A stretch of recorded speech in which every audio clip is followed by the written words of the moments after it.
Идеальный размер для монтажа, графики, игры в стратегии и машинки. 34 дюйма с широкоформатным соотношением сторон 21 к 9. 144 Гц для того, чтобы ваши глаза отдыхали и были плавнее движения в ваших игрушках. SVA матрица от Samsung. AMD FreeSync и режим фильтрации синего света для защиты ваших глаз. Но в то же время есть засветы, отклик в 4 миллисекунды топовым не назвать, хотя для VA матрицы это очень неплохо. Пластик довольно дешевый, не особо удобный прорезиненные кнопки управления, слегка раздражающий и слишком яркий диод индикации работы, меню только на английском языке, еще и на китайском. Вилка питания, конечно же, китайская, кабель нужно для питания сразу покупать, если у вас нет переходника. Но я вам так все и рассказал. Брать советую, но не всем. Сейчас расскажу почему. Tube 437, всем привет, вы на канале Польза.нет, и здесь только быстрые емкие обзоры, долгие стримы и максимально подробные рассказы о девайсах со всех их сторон. Критика в комментариях приветствуется,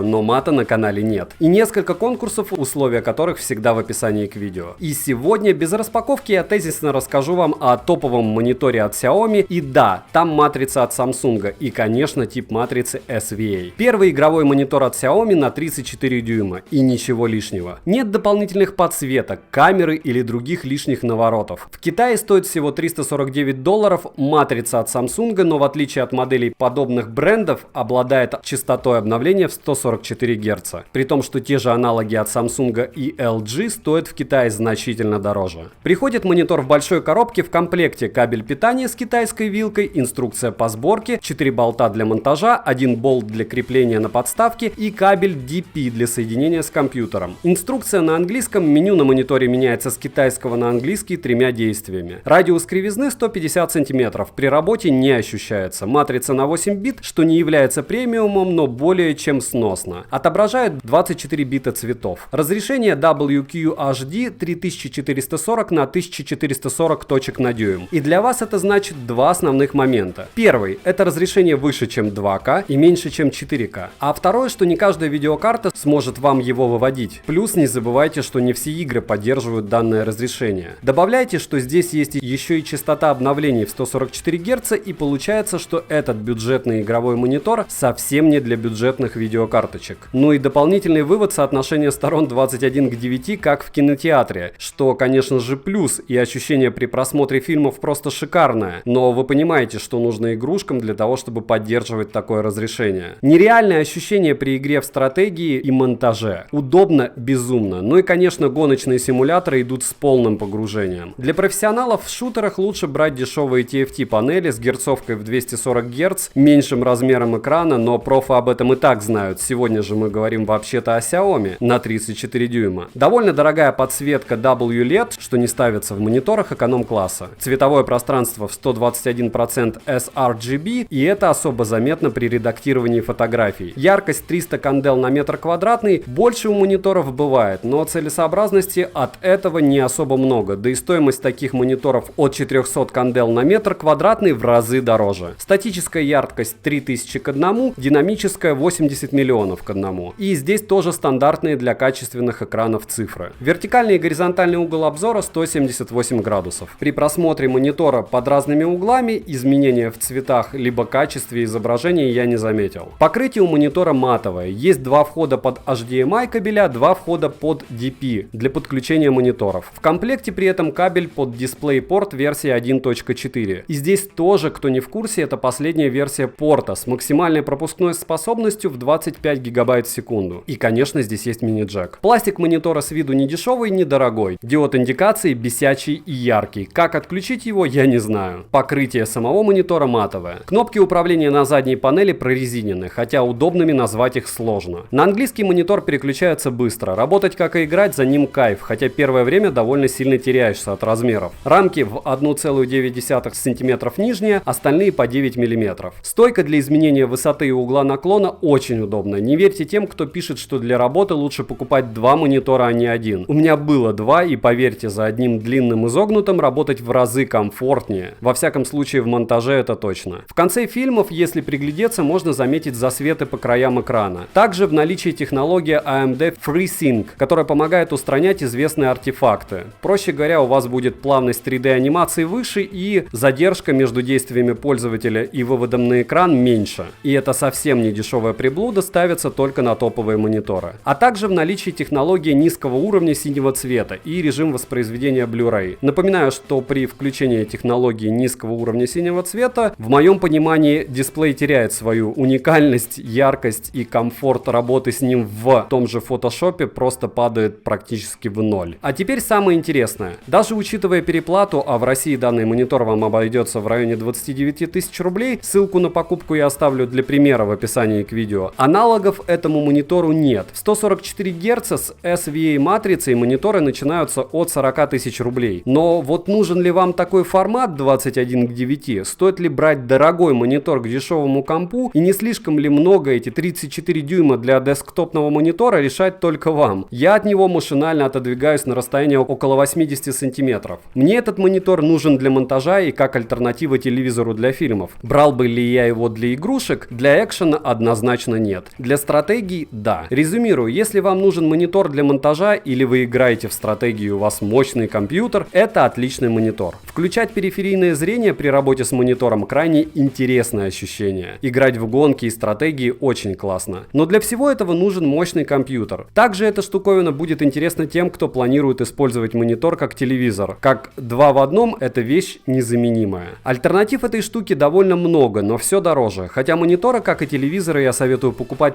только после посещения магазина. Вам с этой штуковиной жить, обязательно посмотрите, как она воспроизводит видео и как ваше зрение на него реагирует. Потому что очень многие OLED от TFT не могут отличить, и я не шучу. Ставьте лайк за труды, пишите у кого какие остались вопросы, приходите на стрим, подписывайтесь, про мой новый компьютер рассказать, если да, пишите в комментах. Девайс сюда или нет, Польза.нет даст ответ. Добра и удачи вам, дорогие друзья!